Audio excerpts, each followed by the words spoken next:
जब मैं था तब गुरु नहीं, अब गुरु है हम नाही। प्रेम गली अति साकरी, तामे दो न समाई। तो इस दोहे में क्या कहा गया है? जब हमारे अंदर, मैं का अर्थ होता अहंकार, जब हमारे अंदर अहंकार था तब मेरे हृदय में गुरु के प्रति कोई स्थान या महत्व नहीं था। अब मेरे हृदय में जब जैसे ही मेरे अंदर का अहंकार समाप्त हो गया, मेरे हृदय में गुरु के प्रति भक्ति जागृत हो गई। प्रेम गली अति साकरी, तामे दो न समाये। हृदय रूपी गली अत्यंत सकरी, पतली होती है, जिसमें एक समय में दो विपरीत भाव एक साथ नहीं समा सकते। तो चलिए इसकी व्याख्या देखा जाए।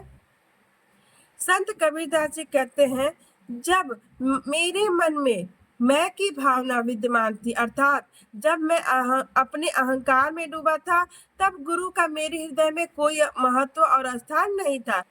मैं अहंकार में लिप्त हो जाने के कारण गुरु के प्रति श्रद्धा भाव न रख सका, किंतु आज मेरे मन में गुरु के प्रति श्रद्धा भाव जागृत हुआ, तो मेरी अहंकार स्वतः ही समाप्त हो गया। कबीरदास जी का मानना है कि प्रेम रूपी हृदय की गली अत्यंत सकरी, तंग है। उसमें एक समय में दो विपरीत भाव एक साथ समाहित नहीं हो सकते।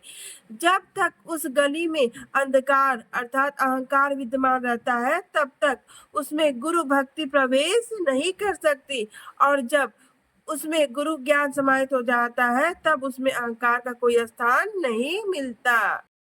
भगति भजन हरि नाम है, दूजा दुख अपार। मनसा वाचा कर्मणा, कबीरा सुमिरन सार। तो इस दोहे में संत कबीरदास जी क्या कह रहे हैं कि मनुष्य के लिए परमात्मा की भक्ति और भजन किसके समान है? नाव के समान है। और भक्ति भजन के अतिरिक्त संसार की सभी वस्तुएं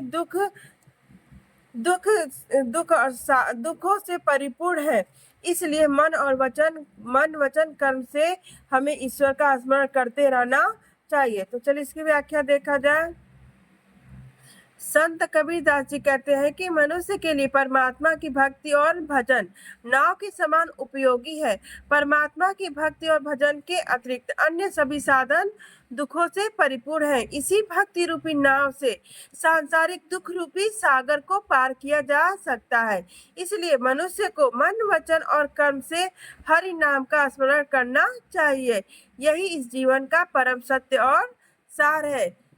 कबीरा सुमिरन सार, तो यहाँ पर लिखा है यही इस जीवन का परम सत्य और सार है। धन्यवाद। और अन्य दोहों की व्याख्या पार्ट 2 में पढ़ा दिया जाएगा। तब तक के लिए धन्यवाद। लाइक, सब्सक्राइब और शेयर करिए।